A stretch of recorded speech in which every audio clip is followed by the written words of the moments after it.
नमस्कार दोस्तों, स्वागत है आपका हमारे इस चैनल धूप धुनुची आरती में। दोस्तों, आज जो है कालिका पुराण उक्त दुर्गा पूजा के धूप के विषय में मैं आपको बताऊंगा।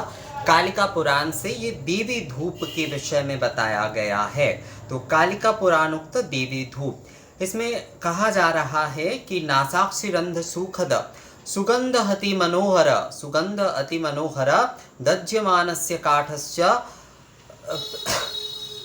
प्रजत प्रजतशे तरस्व च, अर्थात जो है जो कि नासा को यानी कि देवी के घ्राण लेने के हमारे जो नासिका के माध्यम से धूप ग्रहण किए जाते हैं।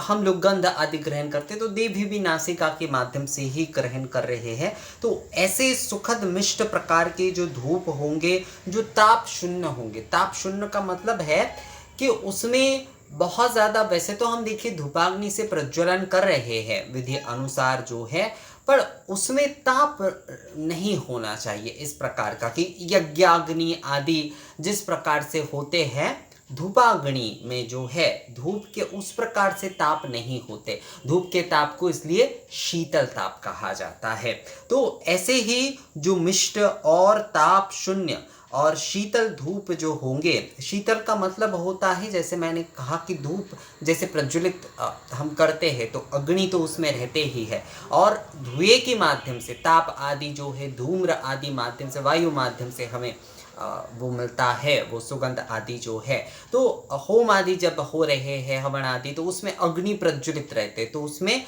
वो ताप जो है एकदम से आपको, मतलब अग्नि के ताप जो है उसमें उस प्रकार से होते, पर धूप के ताप जो है उसे शीतल ताप कहा जाता है। इसलिए जो है क्योंकि वो धूप जो है वो अग्नि कार्य भी कर रहे हैं, पर उसमें जो है उस प्रकार का ताप जो है वो नहीं लग रहा है, तो इसलिए उसे शीतल कहा जाता है। तो ऐसे ही प्रकार के धूप जो है सुगंध धूम्र युक्त जो है ताप शून्य, नासिका को, देवी के नासिका को सुखद देने वाले दहनशील काष्ठ आदि के माध्यम से और पवित्र चूर्ण आदि के माध्यम से जो है देवी को धूप करने से देवी तुष्ट होती है।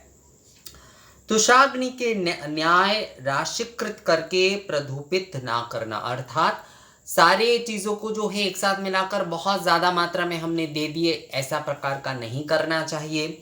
जितना ज़रूरी है उतना ही हमें धूप प्रयोग करना चाहिए। मान लीजिए आपकी धुनुची पात्र जो है इतना सा है, तो आपने उसमें इतना सा धूप आदि उसमें दे दिया, ये गलत है। कभी भी जो है राशिकृत नहीं करना चाहिए, जितना ज़रूरी है उतना ही देना चाहिए, और कभी भी एक साथ चूर्ण नहीं करना चाहिए। एक साथ चूर्ण करके भी कभी भी जो है धूप नहीं देना चाहिए। श्री चंदन सरल साल कृष्णा गुरु उदय सूरथ स्कंदी रक्त विद्रुम पीतशाला, पीतशाल मतलब जो होता है पीले धुना जो होते हैं, पीले राल, परिमल विमर्दिकाशन नमेरु देवदारु बिल्ल शाखा दारिम दारिम संभाण पारिजात हरिचंदन वल्लभ, इस सकल प्रकार के वृक्ष धूप देवी को परम प्रिय है। बिल्ल शाखा धूप, यहाँ पर बिल्ल शाखा और देवदारू के धूप जो है विशेषकर कहा जा रहा है। देखिए यहाँ पर जो है कहा ही गया है बिल्ल शाखा धूप जो है, इसमें जैसे कि कहा जा रहा है पीतशाल परिमल विमर्दि काशलस्तुता नमेरु देवदारुश्च विल्ल सारहत खादिर, अर्थात जो है देवदारू, नमेरु, बिल्ल शाखा आदि के धूप जो है वो देवी को करना चाहिए। हरि चंदन और रक्त चंदन आदि के धूप भी जो है वो देवी को करना चाहिए। अराल श्रीवास अमल सर्वौषधि रज जातिवाराह चूर्ण और जाति कोश चूर्ण, ये एक्चुअली मुझे भी नहीं पता। कितने सारे धूप आदि तो एक्चुअली अभी मिलता ही नहीं है, और इसके बारे में तो जानकारी पूरी तरीके से होना भी मुश्किल है। सर्व औषधि आदि जो है ये कहा गया है, और राल आदि के माध्यम से सुगंध युक्त कस्तूरी चूर्ण जो है, कस्तूरी आदि चूर्ण जो है मिलाकर धूप किए जाते हैं। यक्ष धूप, वृक्ष धूप, श्रीपृष्ठ, निर्जर, परिबाह, पिंड धूप, सुगोलक कंठ, परस्पर युक्त निर्यास धूप के कई प्रकार के भेद है। मतलब ये हर प्रकार के अलग अलग धूप के भेद कहे गए हैं। तो इस प्रकार के धूप की देना जो है वो चाहिए कि वृक्ष धूप, यक्ष धूप, श्रीपृष्ठ, निर्जर, परिवाह, पिंड धूप, ये अलग अलग प्रकार के निर्यास धूप के जो है वो मतलब अलग अलग प्रकार के निर्यास धूप है। इसमें कहा जा रहा है, देखिए, ऐतिर्विधु धूप देव्यान भूमिनि कृष्ण वर्तना जेजास्त धूपद भव घ्राण संतुष्टिं गच्छति जंतव। अर्थात जो है अग्नि धूम द्वारा, अग्नि मतलब धूपाग्नि प्रज्वलित करके जो है धूपाग्नि द्वारा धूपित करना चाहिए, और धूप गंध जो है वो देवता को आघ्राण करते हुए, देवता के आघ्राण किए हुए धूप गंध जो है वो प्राणीगण जो है अगर आघ्राण लेते, मतलब प्रसाद रूप में देवता को प्रदान के बाद उस आघ्राण, मतलब देवताओं के आघ्राण हम कहते हैं ना कि आघ्राय सर्वदेवाणं धूपहयं प्रतिगृह्यतम, मतलब देवताओं के आघ्राण लेने के बाद प्राणीगण अगर वो ग्रहण आघ्राण लेते हैं, मतलब वो लेते हैं, तो वो तृप्ति लाभ करते हैं, मतलब प्रसाद ग्रहण की तरह जो है वो तृप्ति लाभ करते हैं। यक्षधूप, काशन आदि और यक्षधूप, पतिब्राह, पिंड धूप, सुगोलक, कृष्णागुरु, सकर्पूर, महामाया को प्रदान अवश्य करना चाहिए। इसके साथ साथ जैसे कि ये भी कहा जा रहा है कि पुष्प धूप गंध उपचार यदि आघ्रात होता है तो वो मतलब वो आघ्रायन लेकर जो है कभी भी देवी को नहीं देना चाहिए। इससे जो है परम दुर्गति की प्राप्ति होती है। मतलब यहाँ पर ये देखिए हमारे पुराणों में ना जब भी किसी निषेध कहा जाता है उसके साथ ऐसे किसी विषय को कहा जाता है कि परम दुर्गति होगा या नरक आदि में, ताकि लोग इस बारे में सचेत हो जाए, लोग इस बारे में जो है सचेत हो जाए कि ये कार्य जो है नहीं करना चाहिए। पुष्प धूप गंध आदि उपचार आदि जो है, पुष्पं धूपं च गंधं च उपाचारस्तु पराण घ्राता निवेद्य देवाभा नरो नरक माप नुआत, अर्थात जो है नरक गमन के बारे में कहा गया है। तो दुर्गति जैसे कि नरक गमन मतलब ये कहा गया है। तो कभी भी पुष्प धूप गंध आदि जो है आघ्रात करके देवताओं को प्रदान नहीं करना चाहिए। कभी भी जो है आपको न भूमि भीतरेद धूपं नासने न घटे तथा जथा तथा धारगतं कृत्वा तद्विनियत, अर्थात देवी को कभी भी धूप जो है मृतिका आदि के ऊपर या फिर किसी आसन में ऐसे ही रखकर जो है मतलब जो पीड़ा आदि होते हैं ना, काट के आसन आदि होते हैं उसके ऊपर रखकर बहुत सारे लोग कई समय करते हैं। ये सब कुछ तो करना नहीं चाहिए। उसमें जो है घट में यानी कि कलश में रखकर भी नहीं करना चाहिए। ना घटे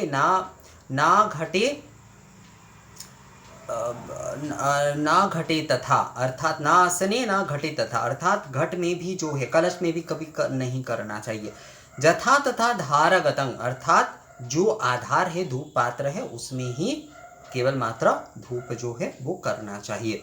इसके बाद कहा गया है रक्त विद्रुम शाल सुरथ शुरल संतानक नमेरु काला गुरु, ये कई प्रकार के वृक्ष संयुक्त धूप है जो कि देवी को प्रदान करना चाहिए, कामेश्वरी देवी को प्रदान करना चाहिए। कामेश्वरी मतलब जो है यहाँ पर माँ की दुर्गा रूप की ही कहा गया है, क्योंकि वो हमारी जो है देखिए माँ जो है महामाया है, वो हमारे काम वासना आदि भी जो है उसका हनन करते हैं। अर्थात हम पूजा कर रहे, देखिए काम एक ऐसी विषय है जो कि इंसान में मन में कई प्रकार से होता है। काम का केवल मात्र शारीरिक विषय नहीं होता है, शारीरिक मिलन आदि ही केवल मात्र काम का विषय नहीं होता है। हम जैसे किसी खाने के ऊपर हमारा मन हो रहा है या फिर किसी वस्तु के ऊपर हम आसक्त है, तो वो सारे के सारे काम ही होते हैं दोस्तों। हम जो है कई प्रकार के खाना, जैसे कि कई प्रकार के मिठाई के प्रति कई लोगों की बहुत आसक्ति होती, तो वो भी एक प्रकार की काम ही है।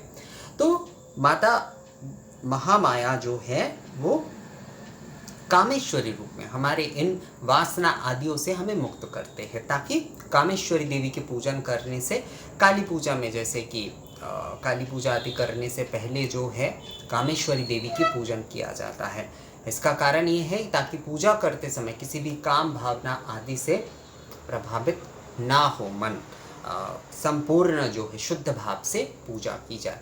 तो माता को रक्त विद्रुमशाल सुरत सुरल संतानक नमीरु काला गुरु, ये जो है काला मतलब कृष्णा गुरु जो है, ये वृक्ष जातीय धूप जो है ये प्रदान करना चाहिए। यहाँ पर विल्य शाखा धूप को बहुत इम्पोर्टेंट दिया गया है, साथ में देवदार धूप को बहुत इम्पोर्टेंट दिया गया है। यहाँ पर धुना को, साल, सरल गुग्गुल आदि इसे बहुत इम्पोर्टेंट दिया गया है। मतलब ये सारे धूप जो है ये देवी को देना चाहिए। पीतसाल मतलब जो पीले वाले जो राल है वो देने के लिए कहा गया है। सर्व औषधि आदि देने के लिए कहा गया है। ये सारे धूप जो है वो देने के लिए माँ को कहा गया। यहाँ पर राल के बारे में, बिल्व शाखा आदि के बारे में बहुत ज़्यादा कहा गया है।